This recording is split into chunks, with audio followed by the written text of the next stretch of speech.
Hello everyone, very good evening to all of you. मैं doctor Vijesh Ranjan आप लोग का स्वागत करता हूं अपने यूट्यूब चैनल के बी सिविन पे। दोस्तों, आज 22 दिसंबर है। आज फिर मैं एक नया वीडियो लेके आया हूं, के बी सिविन क्विज सेट 3, जो हमें कौन बनेगा करोड़पति के प्रिपरेशन में या कौन होना करोड़पति, के बी सी तेलुगु और द बिग पिक्चर शो, हर एक के प्रिपरेशन में हमें काम आने वाला है। दोस्तों, मैंने इसमें हर एक क्वेश्चन सिर्फ सिलेक्टेड और इम्पोर्टेंट लिए हैं, जो के बी सी के पॉइंट ऑफ व्यू से इम्पोर्टेंट है और यूजफुल है। तो चलिए आइए शुरू करते हैं आज का वीडियो। दो वीडियो शुरू करने से पहले दोस्तों, यदि आप इस चैनल पर नए हैं या आप पहले से देख रहे हैं, अभी तक सब्सक्राइब नहीं किया, तो प्लीज़ सब्सक्राइब कर लीजिए। नोटिफिकेशन बेल आइकन को प्रेस करके ऑल को क्लिक कर लीजिए। आप लोग को पता है कि मैं इस तरह का कंटेंट जो केबीसी से रिलेटेड है बनाता रहता हूँ, जो आपके लिए यूजफुल है। तो चलिए शुरू करते हैं वीडियो। पहला क्वेश्चन है, when is national mathematics day celebrated? राष्ट्रीय गणित दिवस कब मनाया जाता है? दोस्तों, आज 22 दिसंबर है। पहला क्वेश्चन मैं इसी से लिया हूँ। पहला क्वेश्चन है जिसका आंसर है दिसंबर 22, यानी आज ही के दिन हम लोग नेशनल मैथमेटिक्स डे मनाते हैं। किनकी याद में? ये जो हमारे लीजेंड हैं, श्रीनिवास रामानुजन, जो 1887 में पैदा हुए थे, 1920 में इनकी मृत्यु हो गई थी। और ये काफ़ी उच्च कोटि के गणितज्ञ थे। इनके बर्थ एनिवर्सरी पे हम लोग नेशनल मैथमेटिक्स डे मनाना शुरू किया था। ये कब से शुरू किया हम लोग ने? 22 दिसंबर 2012 को पहली बार हम लोग ने मनाया था इस डे को। ठीक है, प्राइम मिनिस्टर मनमोहन सिंह ने शुरुआत की थी इसकी। चलिए अगले क्वेश्चन की ओर चलते हैं। दूसरा क्वेश्चन है, who was discovered the cape route from Europe to India? देखिए, सबको पता है कि सबसे पहले इंडिया में यूरोपियन कौन आया था? वास्को डिगामा आए थे। लेकिन वो किस रूट से आए थे? क्वेश्चन हम मुझे इस तरह से भी रखा जा सकता था, किस रूट से वो आए थे? तो उस रूट को केप रूट कहते हैं। जो शिप से वो आए थे, उस रूट को केप रूट ही बोलते हैं। तो ये क्वेश्चन वैसे जाना पहचाना है, लेकिन ये चीज़ पता नहीं आप लोग को पता हो या नहीं। उस रूट को केप रूट कहते हैं। जो किंग मैनुअल थे सेकेंड फर्स्ट, जो पुर्तगाल के किंग मैनुअल फर्स्ट थे, उन्होंने इनको भेजा था खोज करने के लिए, शिप रूट। चलिए अगला क्वेश्चन देखते हैं, इसी से रिलेटेड है। वास्को डिगामा ने 4 जहाज़ों के साथ भारत की अपनी पहली यात्रा शुरू की। उसने किस जहाज़ की कमान संभाली थी?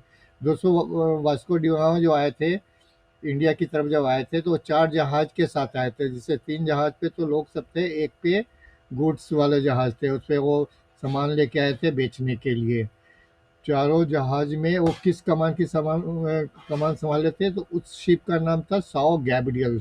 4 शिप थे, जिसमें जो शिप था साओ गैब्रियल, उस शिप के कैप्टन थे वो। 1497 में शुरू की थी, 1499 में पहुंचे थे। दोस्तों, इनका भाई भी इनके साथ आया था, वो भी कभी क्वेश्चन डालूंगा। वो दूसरे शिप का कमान संभाले थे, इनका छोटा भाई था। वापसी में एक चीज़ और बता दूं, जब ये वापस जा रहे थे इंडिया से, तो इनका 3 जहाज़ डूब गया था, एक ही जहाज़ बचा था। भाई की भी मृत्यु हो गई थी, कुछ बीमारियां फैल गई थी और कुछ अटैक भी हुआ था इनके ऊपर। तो 3 जहाज़ ही बचे थे वापसी के समय, और ये बच गए थे। और एक चीज़ और, एक क्वेश्चन इसका और भी बनता है कि वास्को डिगामा कितनी बार इंडिया आए थे? दोस्तों, 3 बार आए थे। एक बार तो ये 1498 में जब वो कालीकट में पहुंचे थे। दूसरी बार एक बार और आए थे, 2000 शायद 1514 के आसपास, या उससे पहले, मुझे याद नहीं आ रहा, मैं बाद में बताऊंगा कभी आपको। और तीसरी बार जब वो आए थे, वो 1524 में आए थे, और गवर्नर बन के आए थे, पुर्तगाली गवर्नर बन के आए थे यहाँ पे। तो वो तीसरी बार आए थे। चलिए अगला क्वेश्चन है, भारत में पुर्तगाली गवर्नर कौन था जिसने बीजापुर के शासक से गोवा पे कब्जा कर लिया था और साम्राज्यवाद की नीति शुरू की थी? वो कौन गवर्नर था जो बीजापुर के शासक से गोवा छीन लिया था और कब्जा कर लिया था और वहाँ पे साम्राज्यवाद की नीति शुरू की थी? तो ये है सेकेंड गवर्नर, अल्फोंसो डे अल्बुक्यूर्के। ये थे, पिक्चर देख लीजिए, पहचान लीजिए, काफ़ी फेमस थे उस समय ये। तो इन्होंने बीजापुर के शासक से गोवा छीना था, गोवा पे कब्जा किया था। अगला बड़ी इंपॉर्टेंट क्वेश्चन है, क्वेश्चन देखिए। अंग्रेजी ईस्ट इंडिया कंपनी का गठन व्यापारियों के एक समूह द्वारा किया गया था, जिसे 1600 ईस्वी में डैश के नाम से जाना जाता था। देखिए, ईस्ट इंडिया कंपनी व्यापारियों का एक समूह था, व्यापारियों का समूह ने उसको गठन किया था। ये उस समय ब्रिटिश साम्राज्य का कोई लेना देना नहीं था, तो उस समूह को बोला जाता था मर्चेंट एडवेंचर। ये लोगो उसका देख लीजिए, इसको ब्रिटिश ईस्ट इंडिया कंपनी बोलते थे, लोगो देख लीजिए। और उस समूह को मर्चेंट एडवेंचर्स बोलते थे। और ये 1600 ईस्वी में हुआ था, उसके बाद वो इंडिया आए थे। अगला क्वेश्चन है, a book title accelerating India 7 years of Modi government ordered bye. देखिए ये बहुत इंपॉर्टेंट क्वेश्चन है, मोदी जी के ऊपर important है। Accelerating India 7 years of the Modi government नामक पुस्तक किसके द्वारा लिखी गई है? तो ये हैं के जे अल्फोंस, ये मिनिस्टर रह चुके हैं सेंट्रल गवर्नमेंट में, स्टेट मिनिस्टर थे। और इन्होंने लिखी थी, के जे अल्फोंस नाम है इनका। और इन्होंने प्राइम मिनिस्टर को कॉपी भेंट दी, जिसका पिक्चर आप देख रहे हैं। अगला क्वेश्चन है, Kamala Harris and the rise of Indian American नामक पुस्तक किसके द्वारा लिखी गई है?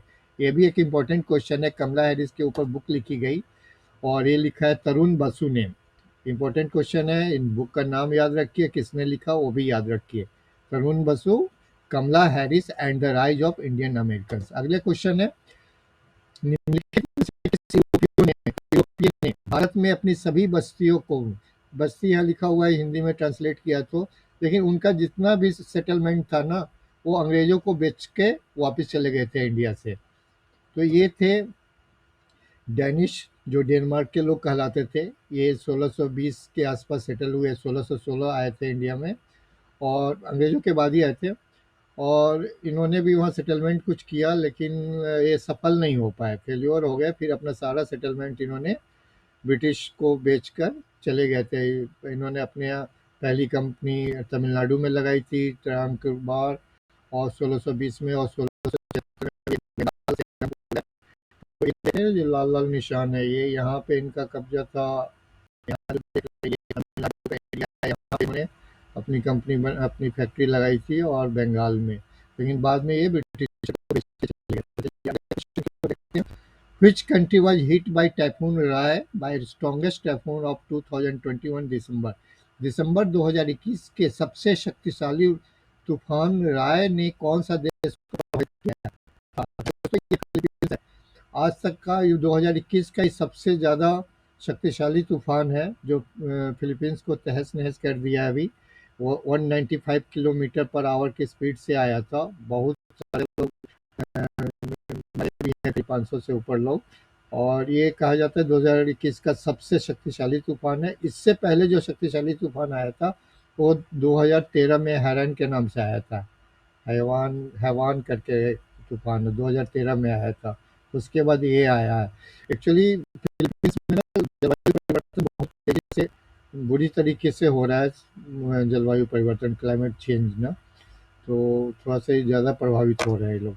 10वां क्वेश्चन है, who has been voted BBC sports personality of the year 2021? BBC sports personality of the year 2021 किससे चुना गया? ये यूएस चैंपियन जो बनी थी, एम्मा राडुकानू। ये 19 ईयर्स की है, पहली ब्रिटिश महिला है जिन्होंने कोई ग्रैंड स्लैम जीता है, वो भी यूएस ग्रैंड स्लैम जीती थी इन्होंने। और पहली क्वालिफायर होके ये जीती थी, सबसे बड़ी बात ये है। दूसरा कि पहली अंग्रेजी महिला हैं जो ये अभी सितंबर में यूएस ग्रैंड स्लैम जीती थी। तो इनको BBC sports personality of the year award 2021 का दिया गया है। दोस्तों थैंक यू वेरी मच। चलिए आज का वीडियो पसंद आए तो लाइक जरूर कर देना, सब्सक्राइब